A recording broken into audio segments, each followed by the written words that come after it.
Don't come home tonight. I'm having a friend over and need privacy with him, she texted.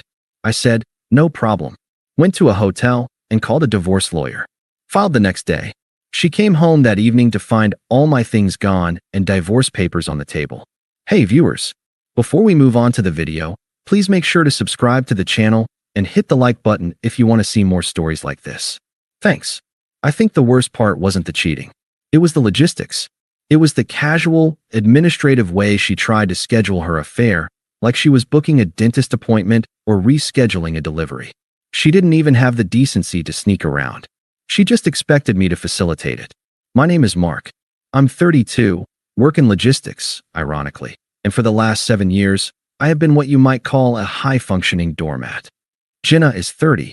When we met, she was vibrant, chaotic, and exciting. I was the rock. I was the guy who remembered to pay the electric bill, the guy who made sure the car had oil, the guy who funded the lifestyle she felt she deserved. Over the years, that dynamic shifted. I stopped being the rock and started becoming the staff. The erosion of respect was slow. It started with small things. She'd forget my birthday, then laugh it off saying she's bad with dates. She'd invite her friends over and make me stay in the den because I killed the vibe. Then came Kyle. Kyle was the new guy at her marketing firm. You know the type. 26, drives a leased BMW he can't afford, talks about hustle culture, and has the emotional depth of a puddle. For the last 3 months, Kyle was all I heard about. Kyle is so misunderstood. Kyle has such a visionary mind. Kyle thinks you're really stable, Mark. That's sweet. Stable. The way she said it sounded like an insult. Like I was a piece of furniture she'd outgrown, but was too lazy to haul to the curb. It all came to a head on a Friday. I had put in a 60-hour week. My back was killing me, and all I wanted was to order Thai food, sit on my couch, and watch a movie with my wife. I texted her around 4 p.m. Hey, leaving work early. Thinking pad Thai and a movie? I miss you. Read at 4:02 p.m. No reply. I was driving past the grocery store when my phone buzzed again at 4:45 p.m. I pulled over to check it, expecting a list of groceries she wanted me to pick up. Instead, I got the text. I stared at the screen for so long the backlight timed out and went dark. I had to tap it to wake it up, just to make sure I hadn't hallucinated the words. Don't come home tonight until late. Kyle is having a crisis and needs me.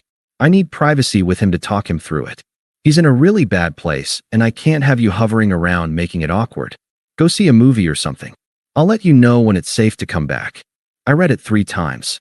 First, the audacity of the command, don't come home. My name is on the deed. I pay the mortgage.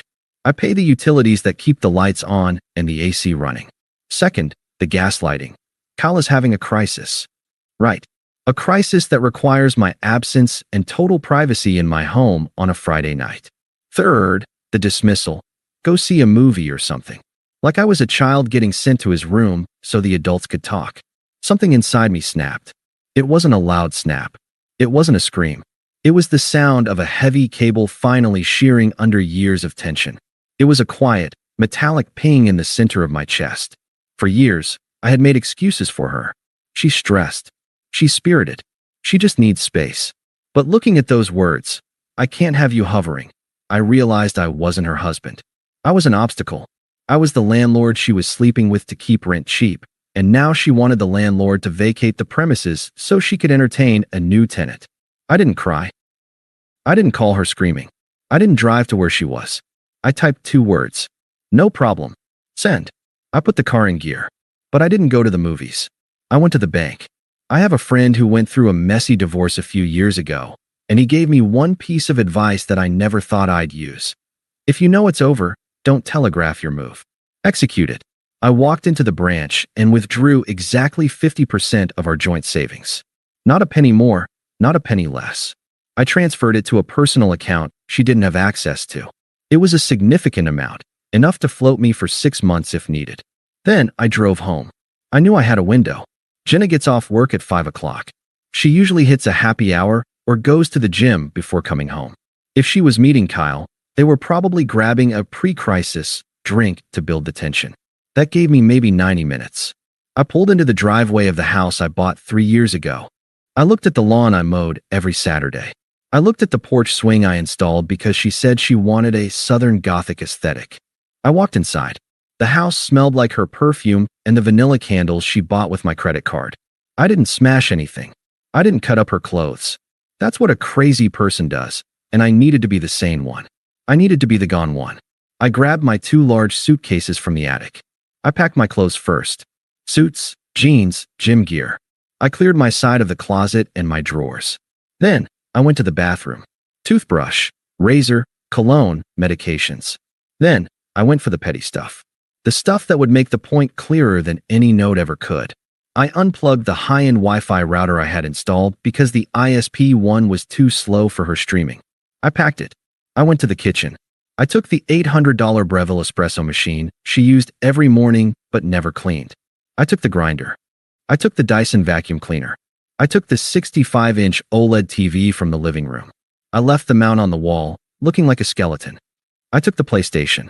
I took the Alexa hub she used to play her music. I even took the toilet paper from the master bath. It took me 45 minutes. By the time I was done, the house wasn't just empty of me. It was empty of comfort. It was just a shell with furniture. It looked like a model home that had been robbed. I stood in the kitchen one last time. I took off my wedding band. It felt heavy, like a shackle I hadn't noticed I was wearing. I placed it on the kitchen island, right next to the empty spot where the espresso machine used to be. I didn't have divorce papers yet. It was Friday evening, but I had a notepad. I wrote, "You wanted privacy. You have it. You wanted the house to yourself. It's yours. Don't worry about me hovering. I'm gone. Do not contact me. My lawyer will be in touch on Monday." I propped the note up against her favorite scented candle. I loaded up the SUV. It was packed to the brim. I looked back at the house one last time. It looked dark, unwelcoming. Without the smart lights I had programmed, the porch was pitch black. I got in the car, drove 3 towns over, about 40 minutes away, and checked into a Marriott. I turned off my location sharing. I blocked her on Instagram, TikTok, and Facebook. But I left her number unblocked on my phone. Why? Because I wanted to know when she got home. I wanted to know the exact moment the fantasy of her night with Kyle collided with the reality of what she had done. I ordered a steak from room service, opened a beer, and sat in the silence of the hotel room. It was the first time in years I didn't feel a knot of anxiety in my stomach wondering if I was doing enough to make her happy. I checked my watch. 7:15 p.m. She would be unlocking the door right about now. The phone sat on the nightstand, screen facing up. I took a sip of beer and waited for the fireworks. The phone didn't ring at 7:15. It rang at 7:22 p.m. I stared at the caller ID. Wife. I hadn't changed it yet. A small part of me, the weak part that had spent 7 years trying to please her, wanted to pick up and apologize. I wanted to ask if she was okay. I wanted to fix it. But then I looked at the hotel room ceiling. I remembered the text. "I can't have you hovering." I took a breath, swiped the green button, and put the phone to my ear. I didn't say hello. I just listened. "Mark? Mark, are you insane?" Her voice wasn't sad. It was shrill. It was the voice she used when the waiter brought her the wrong salad dressing. It was pure, unadulterated annoyance. "Where is the TV?" she demanded. Is the coffee maker gone?" "Mark, seriously? You took the router?" "My phone is using data." I sat on the edge of the hotel bed, holding the cold beer bottle. "You wanted privacy, Jenna. I figured you wouldn't want my things hovering around either." "This is childish," she screamed. I could hear the echo in the background. The house sounded empty. I come home after a long week, trying to help a friend through a crisis, and I walk into a looting. "You looted our house." "I took my property," I said calmly. "The things I paid for. The things I use. You have the furniture. You have the bed. You have the house for the night. You have exactly what you asked for." "Kyle is here." "Mark," she hissed, lowering her voice, likely trying to shield the visionary from the domestic disaster. "He's standing right here. Do you know how embarrassing this is?" I told him my husband was giving us space, and instead, it looks like I'm being foreclosed on. There's a square of dust on the wall where the TV was. "Put him on," I said. "What?" "Put Kyle on the phone." "I am not." "Put him on, Jenna, or I hang up and block you forever." There was a rustling sound, a muffled argument. I heard her whisper, "Just talk to him. He's having a breakdown." Then, a male voice. Smooth, confused, and trying to sound dominant. Hey man. Look, Mark, right? I think there's been a misunderstanding. I'm just going through some stuff and..." "Kyle," I interrupted. My voice was level. I'm not coming home. Not tonight, not tomorrow. Jenna sent me a text telling me to leave so she could have privacy with you. So I left. I took my stuff. I emptied the bank account of my share. The house is yours for the weekend. Enjoy the privacy. Oh, and the toilet paper in the master bath? I took that too. Hope you checked before you went. Silence. Wait, Kyle said. The hustle culture bravado was leaking out of his voice. You moved out. I'm filing for divorce on Monday. You guys have a great night. Whoa, Kyle stammered. Dude, I didn't. I'm not. We're just colleagues. I didn't know it was like that. It's exactly like that, I said. Passed the phone back to my wife. More rustling. Jenna came back on, but the tone had shifted. The annoyance was spiked with the first drop of panic. What did you say to him? She snapped. I just clarified the situation. I told him he doesn't have to sneak around. He's the man of the house now. I hope he knows how to fix the water heater. The pilot light goes out if you run the shower too long. Mark, stop it. You're scaring him. You need to come back and bring the router. We can't even watch Netflix. I actually laughed. It was a dark, dry laugh that hurt my chest. Jenna, I'm not tech support anymore. And I'm not your husband anymore. Read the note on the counter.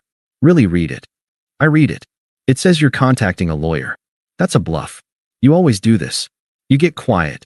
You sulk. And then you come back and apologize for being passive-aggressive. So just skip to the part where you come home, bring the espresso machine back, and we can talk about your insecurity issues in the morning. She really didn't get it. She was so used to me bending that she couldn't conceive of me breaking. Look at the ring, Jenna, I said. What? The ring. Next to the note. Look at it. Silence. 5 seconds. 10 seconds. You took it off, she whispered. I'm done, Jenna. You didn't just cross a line today. You erased it. Don't come looking for me. Don't call me. I'll see you in court. Mark, wait. I hung up. I didn't block the number immediately. I placed the phone face down on the nightstand. My heart was hammering against my ribs like a trapped bird. I felt nauseous. I felt terrified. But mostly, I felt light. For the next 3 hours, my phone vibrated against the wood of the nightstand. Buzz. Buzz. Buzz. I didn't look. I watched a movie on the hotel TV. A stupid action movie where things exploded and the good guys won. I drank 2 more beers. I took a long, hot shower without anyone banging on the door asking me to move my towel, because it ruined the aesthetic. At 11:30 p.m., the buzzing stopped. I finally picked up the phone. 42 missed calls. 68 text messages. I scrolled through the texts. They told a story all on their own. The evolution of a cheater's collapse. 7:30 p.m., you are being a child. Come home now. 7:42 p.m., Kyle is really uncomfortable. You are ruining his night. This is so selfish.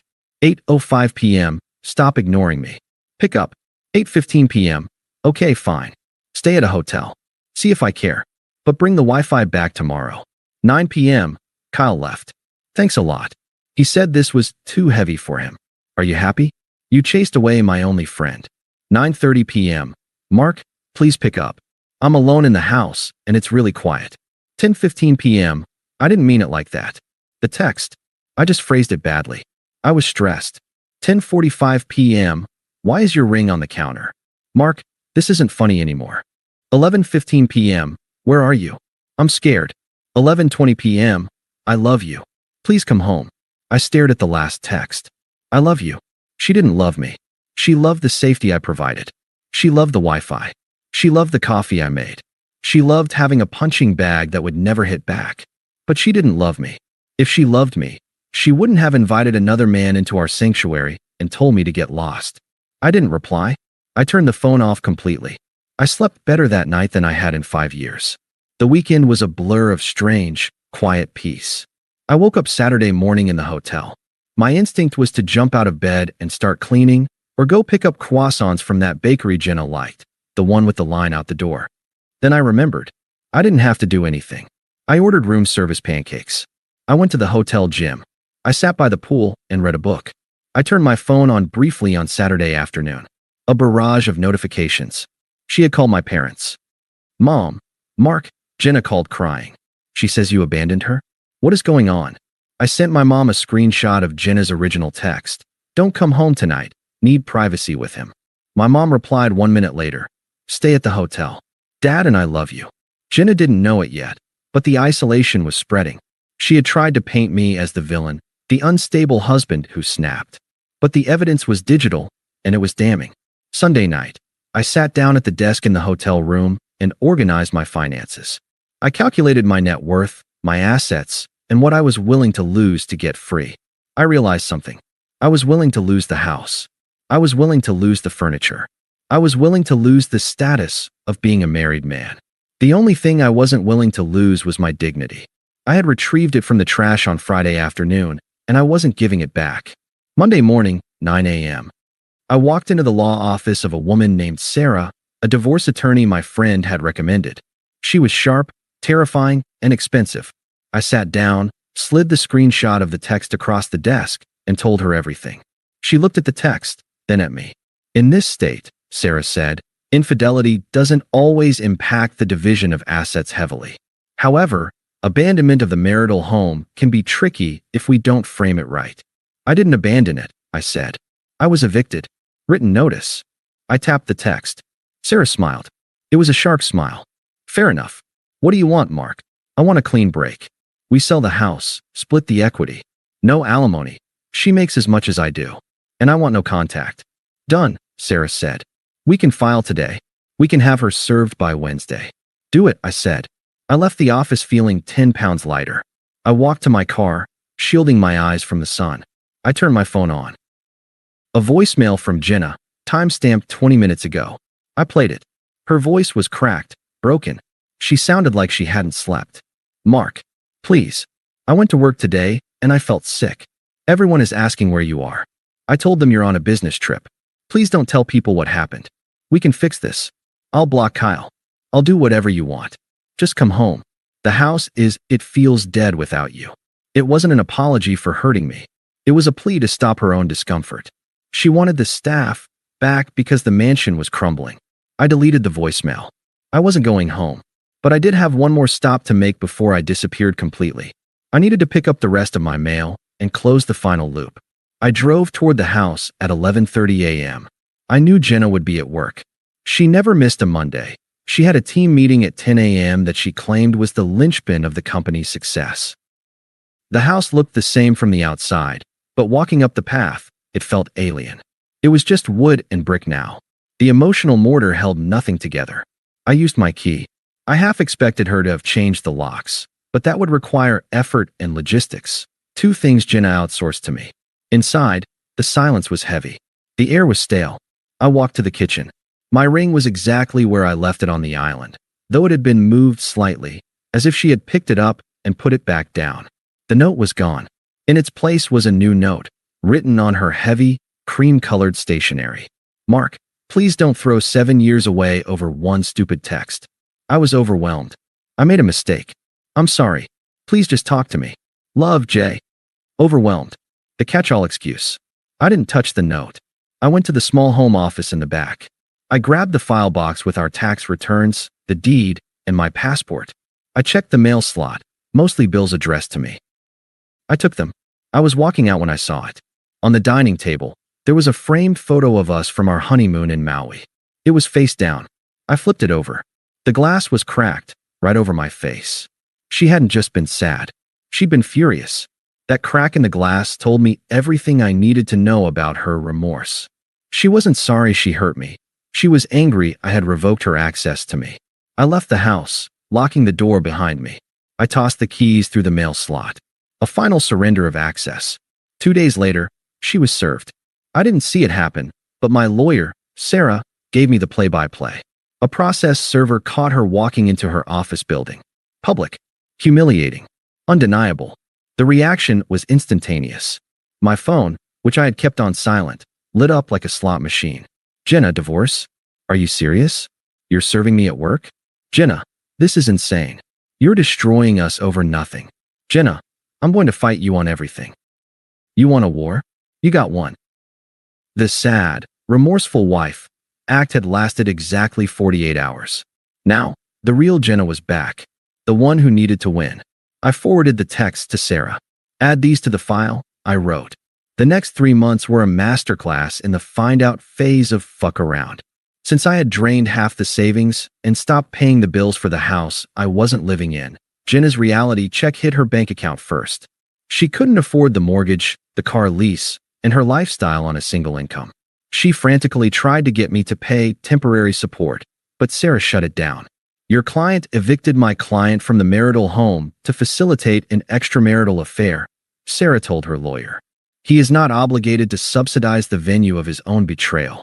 Jenna's lawyer, a tired-looking man who clearly wasn't getting paid enough for her drama, advised her to settle. We agreed to sell the house. I saw her one time during the process. We had to meet with the realtors to sign the listing agreement. I walked into the conference room. I was wearing a suit, not because I had to, but because I wanted to look sharp. I had lost 15 pounds since leaving. I was sleeping better. I looked like a man who had his life back. Jenna looked frayed. Her roots were showing. Her outfit was wrinkled. She looked like someone who had been trying to hold water in her hands for 90 days. When I sat down, she wouldn't look at me. Mark, the realtor said, sliding a document across the table. We just need a signature here. I signed. Jenna. She stared at my signature. Then she looked up at me. Her eyes were red-rimmed. How can you be so cold? She whispered. Did I mean nothing to you? The realtor looked uncomfortable and pretended to check her phone. I capped my pen. You meant everything to me, Jenna. That's why it worked. But the minute you sent that text, you told me exactly what I meant to you. I was an inconvenience. And I solved that problem for you. I removed the inconvenience. Don't, I said softly. Don't rewrite it. You invited another man into our bed. You told me to leave so you could do it. The only tragedy here is that you picked a guy who ran away the second things got real. Her face went pale. The mention of Kyle was a low blow, but necessary. He didn't run away, she lied. I ended it. Sure, I said. That's why he's posting stories with a 22-year-old fitness instructor in Cabo right now. I have mutual friends, Jenna. She flinched as if I'd slapped her. I stood up. Sell the house. Send me my check. Goodbye, Jenna. I walked out. I didn't look back. The house sold quickly. The market was hot. We split the equity 50/50ths. It was a nice chunk of change, enough for a down payment on a condo in the city, closer to my work, closer to the nightlife I had avoided for years because Jenna hated the noise. Jenna didn't fare as well. Because she had refused to downsize her lifestyle while the divorce was pending, she had racked up significant credit card debt. Her half of the equity went almost entirely to paying off Visa and her lawyer. She moved into a rental apartment. A downgrade, as she would have called it.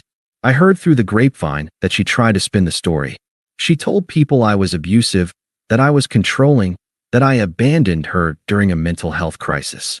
But the text message, that damn text message, I never posted it publicly. I didn't have to. I just showed it to the 3 or 4 key people in our social circle who asked me what happened. She sent me this. I did what she asked. The rumor mill did the rest. People aren't stupid. They know that I need privacy with him isn't code for a book club. Friends she thought were hers slowly drifted away. They didn't want to be around the drama.